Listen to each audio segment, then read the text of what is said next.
Hi friends, ఈరోజు మేము గోంగూర శనగపప్పు వండుతున్నాము.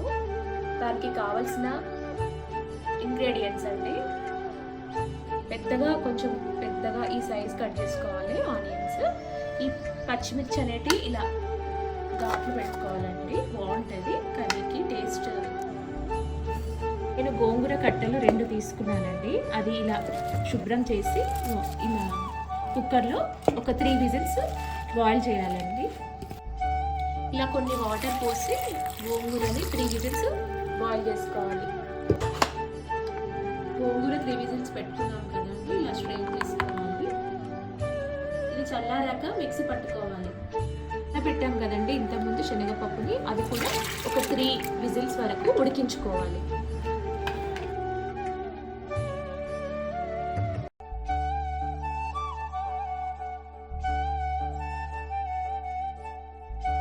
వేడి కాగాను జీలకర్ర, ఆవాలు, ఇలా పులుపు ఉంటుంది కదండి, కొంచెం మెంతులు పోపులో వేస్తే టేస్ట్ బాగుంటుంది. ఇవి వేగాక ఆనియన్, పచ్చిమిర్చి వేసుకోవాలి.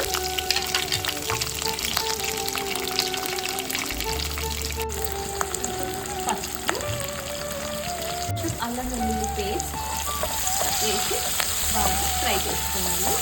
వేసుకోవాలి. ఉడకబెట్టిన గోంగూరని ఇలా పేస్ట్ లాగా చేసి ఇలా వేయాలి.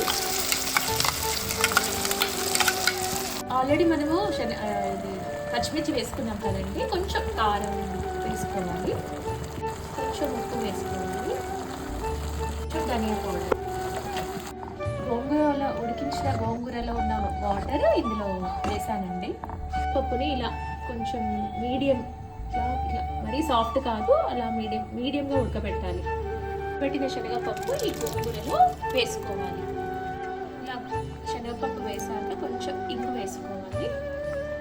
ఇలా బాగా దగ్గరికి అయ్యాక కొత్తిమీర వేసుకోవాలి. కొత్తిమీర వేసుకున్నాము కదా, అంతే, గోంగూర శనగపప్పు రెడీ. ఎమ్మీ రెసిపీ రెడీ అండి.